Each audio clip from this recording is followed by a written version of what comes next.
నమస్కారం పిల్లలు, నేను మీ జలంధర్ రెడ్డి సార్ని. ఈరోజు మనం 10వ తరగతి భౌతిక రసాయన శాస్త్రంలోని 12వ అధ్యాయమైనటువంటి లోహ సంగ్రహణ శాస్త్రం పాఠ్యాంశంలోని విషయాల గురించి తెలుసుకుందాం. మనం లోహాల గురించి, లోహాల ధర్మాల గురించి 8వ తరగతిలో తెలుసుకున్నాం కదా. మరి ప్రకృతిలో లోహాల ఉనికి, ప్రకృతిలో లభించే వివిధ రకాల ముడి పదార్థాల నుండి లోహాలను సంగ్రహించే వివిధ పద్ధతులను వివరించే శాస్త్రాన్నే లోహ సంగ్రహణ శాస్త్రం అని అంటాం. ప్రకృతిలో లభించే వివిధ రకాల ముడి పదార్థాల నుండి లోహాన్ని సంగ్రహించే వివిధ పద్ధతులను వివరించే శాస్త్రం లోహ సంగ్రహణ శాస్త్రం. మరి మనకు ఆధునిక ఆవర్తన పట్టికలో ఉన్నటువంటి 118 మూలకాల్లో ఎక్కువ బ్లూ కలర్లో ఉన్నాయా, ఎక్కువ ఏ కలర్లో ఉన్నటువంటి మూలకాలు ఉన్నాయి? బ్లూ కలర్లో ఉన్న మూలకాలు ఎక్కువ ఉన్నాయి కదా, 75% పైగా ఉన్నాయి. ఇవన్నీ కూడా లోహాలే. ఆధునిక ఆవర్తన పట్టికలో ఉన్నటువంటి 75% పైగా ఉన్నటువంటి మూలకాలు బ్లూ కలర్లో ఉన్నాయన్ని లోహాలు, మిగతావి అలోహాలు. మరి ఈ లోహాలన్నీ భూమి పొరల్లో మనకు లభ్యమవుతాయి. ప్రస్తుతం లభ్యమయ్యే మూలకాల్లో 75% కంటే ఎక్కువ లోహాలు భూమిపై పొరల్లోనే ఉన్నాయి. ఇది భూమి యొక్క పొరలు, మీరు చూస్తున్నటువంటి పటంలో ఇవన్నీ కూడా భూమి ఆ విధంగా వివిధ పొరలను కలిగి ఉంటుంది, భూమి యొక్క అంతర్భాగం. ఇది చూడండి సముద్రం, ఇంకో పటంలో ఏమున్నది? సముద్రం. ఇవి రెండింటిని కూడా ప్రకృతిలో మనకు లోహాలు భూపటలం, సముద్ర జలాల్లో ఎక్కువగా లభిస్తాయి. ఈ రెండు చోట్ల కూడా మనకు లోహాలు లభిస్తాయి. ప్రకృతిలో మనకు లభించే మూలకాలు లేదా సమ్మేళనాలను లోహ ఖనిజాలు అని అంటాం. భూపటలంలో దొరికే అతి సాధారణ మూలకం అల్యూమినియం. ఇది చాలా ఖనిజాల్లో ముఖ్య అనుఘటకం. అల్యూమినియము పెద్ద మొత్తంలో భూ ఉపరితలంలో మనకు లభ్యమయ్యేటటువంటి అతి చౌకగా లభ్యమయ్యేటటువంటి మూలకం. అల్యూమినియం ముఖ్య ఖనిజాలు చూడండి, వేటి నుండి అల్యూమినియం లభిస్తుంది. అల్యూమినియం హైడ్రాక్సైడ్ నుండి అల్యూమినియంని సంగ్రహించవచ్చు. అదేవిధంగా అల్యూమినియం హైడ్రాక్సైడ్ అనేటటువంటి ఉన్నది కదా, దాని ఫార్ములా AlOH3. అది అల్యూమినియం యొక్క చిత్రం, అల్యూమినియం హైడ్రాక్సైడ్. రెండవది ఖనిజం వచ్చేసి అల్యూమినియం ట్రైఫ్లోరైడ్, AlF3. ఇది దాని యొక్క చిత్రం. Aluminium bauxite, Al2O3 2H2O. Bauxite aluminium యొక్క ఖనిజం, ఇది కూడా అల్యూమినియం యొక్క ఖనిజం. అల్యూమినియం నైట్రైడ్, ఇది కూడా ముడి ఖనిజమే. వీటన్నిటి నుంచి మనము అల్యూమినియంను సంగ్రహించడానికి వీలు పడకపోవచ్చు. కొన్నిటి నుండి సులభంగా తీయవచ్చు, అల్యూమినియాన్ని వేరుపరచవచ్చు. కొన్నిటిని తీయడానికి కష్టంతో కూడుకున్న పని. సులభంగా వేటి నుండి అయితే మనము ఆ ఖనిజ లోహాలను బయటకు తీయగలుగుతామో వాటిని ఏమంటామో మీకు ఎవరికైనా తెలుసా? ఒకసారి ఆలోచించండి. ముడి ఖనిజం నుండి సులభంగా లోహాలను బయటకు తీసేటటువంటి ఆ పదార్థాలను మనకు ఒక పేరుతో మనం భౌతిక రసాయన శాస్త్రంలో పిలవడం జరుగుతుంది. వాటిని ఏమంటాము? ఆలోచించండి ఒక నిమిషం. అల్యూమినియం యొక్క ముఖ్య ఖనిజ ధాతువు బాక్సైట్, Al2O3 2H2O. దీనిలో 50 నుంచి 70% అల్యూమినియం ఆక్సైడ్ అనేటటువంటి ఉంటుంది. అంటే చాలా సులభంగా మరియు ఎక్కువ మొత్తంలో అల్యూమినియంని బాక్సైట్ నుండి మాత్రమే పొందగలుగుతాం. కాబట్టి బాక్సైట్ను అల్యూమినియంకు ధాతువు అని అంటాం. ఏమంటాం? ధాతువు. ఏ ఖనిజం నుండి అయితే సులభంగా మనము బయటకు తీయగలుగుతామో లోహాలను, దాన్ని మనం ధాతువు అని అంటాం. చూడండి, ఇక్కడ తక్కువ ఖర్చుతో లోహాన్ని పొందడానికి అత్యంత అనుకూలమైన ఖనిజాన్ని ధాతువు, ఇంగ్లీష్లో ఓర్ అని అంటాం. తక్కువ ఖర్చుతో లోహాన్ని పొందడానికి అత్యంత అనుకూలమైన ఖనిజాన్ని ధాతువు లేదా ఓర్ అంటాం. ఆ విధంగా ఒకటే ధాతువు అని అంటే మిగతా వాటిలో కూడా అల్యూమినియం అనేటటువంటి ఉంటుంది. కానీ మిగతా వాటిలో నుండి మనము దాన్ని వేరుపరచాలంటే కష్టంతో కూడుకున్నటువంటి పని. మరి సులభంగా తక్కువ ఖర్చుతో ఏదైతే మనకు లోహాన్ని ఇస్తుందో అది ఆ లోహానికి సంబంధించిన ధాతువు అవుతుంది. మరి ఈ విధంగా వివిధ లోహాలకు సంబంధించినటువంటి ధాతువుల గురించి ఈరోజు మనం ఇప్పుడు పాఠ్యాంశంలో తెలుసుకుందాం.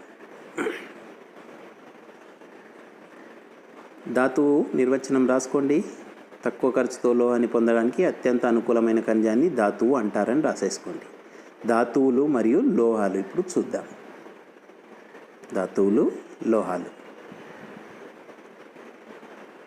ఇదేంటిది? బాక్సైట్ అని చెప్పుకున్నాం కదా. బాక్సైట్ నుంచి ఏ లోహాన్ని తీయవచ్చు మనం సులభంగా? ఇంతవరకు చెప్పుకున్నాం కదా, అల్యూమినియాన్ని తీసుకోవచ్చు. బాక్సైట్ Al2O3 2H2O దాని సాంకేతికం వచ్చేసి అల్యూమినియం అనే లోహాన్ని మనం సంగ్రహించవచ్చు. అదేవిధంగా అల్యూమినియము మిగతా వాటి నుండి కూడా మనం సంగ్రహించవచ్చు. అల్యూమినియం కేవలం బాక్సైట్ నుండే కాకుండా మాగ్నసైట్, ఎప్సమ్ లవణం, కార్నలైట్ మొదలైనటువంటి వాటి నుండి కూడా మనం మెగ్నీషియం అనేటటువంటి లోహాన్ని మనం పొందుతాం. మ్యాగ్నసైట్ నుండి, ఎప్సమ్ లవణం నుండి, కార్నలైట్ నుండి మెగ్నీషియం అనేటటువంటి లోహనాన్ని ఇక్కడ చిత్రాల్లో చూస్తున్నారు కదా. మొదటిది MgCO3 magnesite, రెండవదేమో Epsom లవణం MgSO4 7H2O, మూడవది కార్నలైట్ KCl MgCl2 6H2O. ఇలా పొటాషియం మరియు మ్యాంగనీస్ రెండు లోహాలు ఉన్నాయి. కానీ ఎక్కువ మొత్తంలో ఏదైతే ఉంటుందో దీంట్లో కార్నలైట్లో ఎక్కువ మొత్తంలో మెగ్నీషియం ఉంది కాబట్టి దానికి మెగ్నీషియానికి ధాతువు అని అంటాం. కార్నలైట్లో దానిలో కాల్షియం అనేటటువంటిది పొటాషియం అనేటటువంటి లోహం కూడా ఉంది, కానీ ఎక్కువ మొత్తంలో మెగ్నీషియం ఉంది కాబట్టి కార్నలైట్ను కూడా మెగ్నీషియానికి ధాతువుగా మనం పరిగణించడం అనేటటువంటిది జరుగుతుంది. మరి ఈ విధంగా మొదట ఏం చూసినాం మనము? అల్యూమినియం ధాతువులను చూసినాం. రెండవసారి మెగ్నీషియం ధాతువులను చూసినాం. ఇప్పుడు ఇనుముని ఏమంటాం? ఫెర్రస్ అంటాం కదా.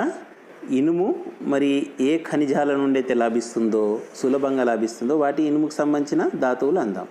మొదటిది హెమటైట్ Fe2O3, రెండవది మ్యాగ్నటైట్ Fe3O4. ఈ రెండు ఖనిజాల నుండి కూడా సులభంగా ఐరన్ను మనం రాబట్టుకోగలుగుతాం కాబట్టి ఇవి రెండు కూడా ఐరన్కు ధాతువులు అని మనం చెప్పుకోవడం జరుగుతుంది.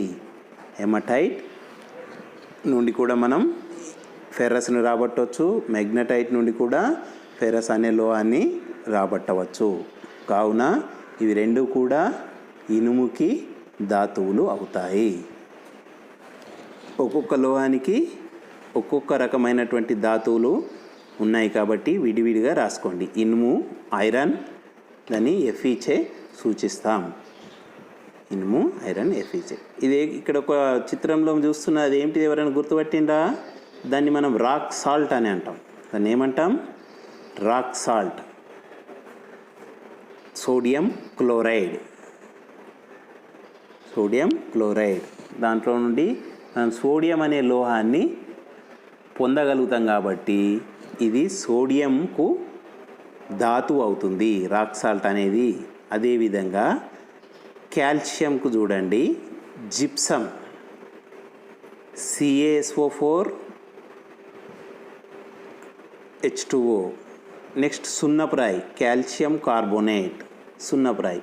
ఈ రెండింటి నుండి కూడా కాల్షియం అనేటటువంటి లోహాన్ని మనం పొందగలుగుతాం.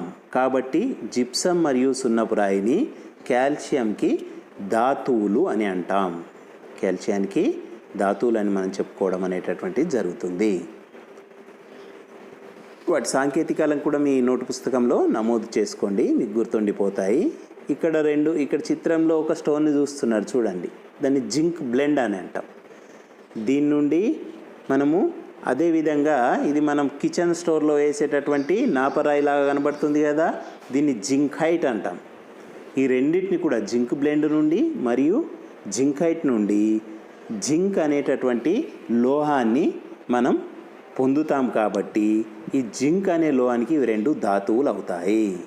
నెక్స్ట్ చూడండి, గెలినా. చిత్రంలో చూస్తున్నది గెలినా. లెడ్, దీని నుంచి మనం పొందేటటువంటి లోహం ఏంటిది? లెడ్ అనే లోహాన్ని గెలినా అనేటటువంటి ధాతువు నుంచి పొందుతాం. ఇంకో చిత్రంలో మీకు కనబడుతుంది ఏంటిది? Copper iron pyrites. దీంట్లో కాపర్ ఉంటుంది, ఐరన్ ఉంటుంది. కాపర్ మరియు ఐరన్ ఉంటుంది. కానీ ఏది ఎక్కువ శాతంలో ఉంటుందో దానికి అది ధాతువు అవుతుంది. మరి ఏది ఎక్కువ శాతంలో ఉంటుందని అనుకుంటున్నారు మీరు? Copper CuFeS2, copper iron pyrites. Copper మరియు ఐరన్ రెండు కలిసి ఉన్నాయి కదా, దీంట్లో ఎక్కువ శాతం ఏది ఉంటుంది? గెస్ చేయండి ఎవరైనా. కాపర్ ఉంటుంది. కాబట్టి కాపర్కు ఇది ధాతువు అవుతుంది. కాపర్కు ధాతువు అవుతుంది. మరి మీ పాఠ్యపుస్తకంలోని 250వ పేజీలో మనకు ధాతువులు మరియు ఆ ధాతువులో ఉండే లోహాలను గుర్తించండి అని ఇవ్వడం జరిగింది. బాక్సైట్లో అల్యూమినియం ఉంటుంది, కాపర్ ఐరన్ పైరటీస్లో కాపర్ ఉంటుంది, జింక్ బ్లెండ్లో జింక్ ఉంటుంది, మ్యాగ్నెసైట్లో మెగ్నీషియం ఉంటుంది, ఎప్సమ్ లవణంలో మెగ్నీషియం ఉంటుంది, హార్న్ సిల్వర్లో సిల్వర్ ఉంటుంది, ఫెర్రోలూసైట్లో మ్యాంగనీస్ ఉంటుంది, హెమటైట్లో ఫెర్రస్ ఉంటుంది. ఈ విధంగా పట్టికలో మనకు కార్నలైట్, సున్నప్రాయి, జిప్సమ్, గెలినా వరకు అన్నీ ఇవ్వడం జరిగింది. పాఠ్యపుస్తకం పేజ్ నెంబర్ 255లో చూడండి. ఈ లోహాలన్నీ ఆక్సిజన్, క్లోరిన్, కార్బోనేట్లు, సల్ఫేట్లతో కలిసి ఉన్నాయి. చాలా లోహాలు వాటి ఆక్సైడ్ల రూపంలో లేదా సల్ఫైడ్ల రూపంలో ధాతువులను కలిగి ఉన్నాయి. చాలా లోహాలకు వాటి ఆక్సైడ్లు మరియు సల్ఫైడ్లు ధాతువులుగా ఉండడం అనేటటువంటిది ఈ పట్టిక నుండి మీరు గమనిస్తారు. ఒకసారి నిశ్చితంగా పరిశీలించి వాటి సాంకేతికాలను కూడా చూడండి, మీకే అర్థమవుతుంది. లోహాలన్నిటికి కూడా అయితే ఆక్సైడ్లు లేదా సల్ఫైడ్లు మాత్రం ధాతువులుగా కలిగి ఉన్నాయి. ఈ పట్టికలో ఉన్నటువంటి లోహాలను మీరు ఒకసారి మీ నోటు పుస్తకంలో కూడా విడిగా పట్టిక 2 అని ఇచ్చేసిండు.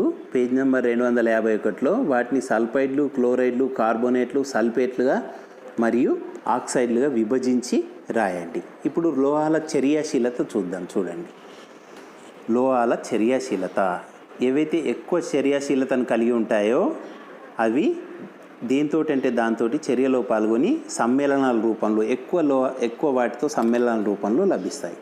చర్యాశీలత మధ్యస్థంగా ఉన్నవి ఉంటాయి, చర్యాశీలత తక్కువ కలిగిన లోహాలు కూడా ఉంటాయి. మరి calcium, potassium, sodium, calcium, magnesium, aluminium మొదలైన లోహాలు ఎక్కువ చర్యాశీలతను కలిగి ఉంటాయి కనుక అవి ప్రకృతిలో స్వేచ్ఛా స్థితిలో లభించవు. అవి సమ్మేళనాలుగానే ఉంటాయి. దేంతో అంటే దాంతో చర్యలో పాల్గొంటాయి. కాబట్టి ఈ పైన తెలిపినటువంటి 5 లోహాలు ఏవైతే ఉన్నాయో అవి స్వేచ్ఛా స్థితిలో లభించవు. మరి నెక్స్ట్ మధ్యస్థంగా ఉన్నటువంటివి కూడా మనకు ఉన్నాయి. ఏంటిది? Zinc, ferrous, lead, copper. Most reactive అనేటటువంటి చైన్లో చూస్తున్నారు కదా, జింక్, ఫెర్రస్, ఫెబ్, కాపర్. ఈ 4 ఏవైతే ఉన్నాయో ఇవి మధ్యస్థ క్రియాశీలతను కలిగి ఉంటాయి. ఇవి మధ్యస్థ క్రియాశీలతను కలిగి ఉంటాయి. కావున ఇవి వాటి సల్ఫైడ్లు, ఆక్సైడ్లు మరియు కార్బోనేట్ల రూపంలో భూపటలంలో లభిస్తాయి. అవి స్వేచ్ఛా స్థితిలో లభించవు. కానీ ఈ జింక్, ఫెర్రస్, ఫెబ్బల్ అనేటటువంటివి సల్ఫైడ్లు మరియు ఆక్సైడ్లు మరియు కార్బోనేట్ల రూపంలో భూపటలంలో లభించడం అనేటటువంటి జరుగుతాయి.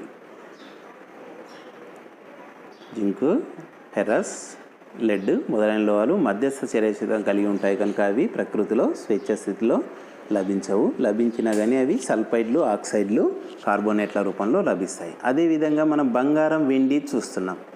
బంగారం, వెండి, ఏయు అంటే బంగారం, ఏజీ అంటే సిల్వర్. మరి వీటికి ఏయు, ఏజీ అనే పేర్లు ఎందుకు వచ్చినాయి? ఆ పేర్లకు ఏమున్నది ఇప్పుడు మనం తెలుసుకుందాం. ఈ ఏయు, ఏజీ మొదలైనటువంటి లోహాలు, బంగారం, వెండి మొదలైన లోహాలు చాలా తక్కువ చర్యాశీలతను కలిగి ఉంటాయి కనుకనే అవి ప్రకృతిలో స్వేచ్ఛా స్థితిలో లభిస్తాయి. స్వేచ్ఛా స్థితిలో లభించడం ఏంటి అంటే అవి దేంతో అంటే దాంతో చర్యలో పాల్గొనవు, చర్య జరపవు, సమ్మేళనాలుగా ఉండవు, స్వేచ్ఛా స్థితిలోనే లభిస్తాయి. మరి